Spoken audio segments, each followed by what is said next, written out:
कराची में बारिश खत्म हुए 2 दिन हो गए, लेकिन ना इंतजामिया ख्वाब से बेदार हुई, ना ही हुकूमत के कान पर जूं रेंगी।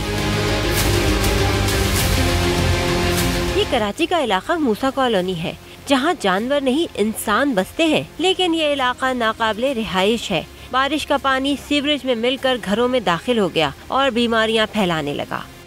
हम नमाज भी नहीं पढ़ सकते, घर से बाहर नहीं गए, घर के अंदर पानी भरा है, कोई पूछने वाला ही नहीं है हमारे को। ये किसी नाम की हुकूमत भी नहीं है।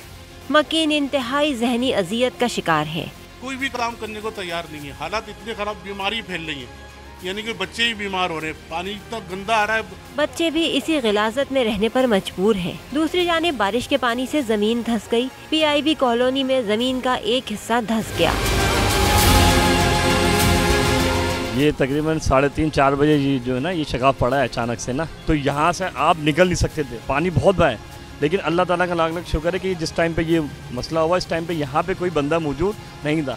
अवाम मुतालिबा कर रहे हैं, इन्हें ख्वाब ना दिखाओ, अवामी मसाइल को हकीकी अंदाज से हल करो। सब्सक्राइब करें और बेल दबाएं ताकि कोई खबर रह न जाए।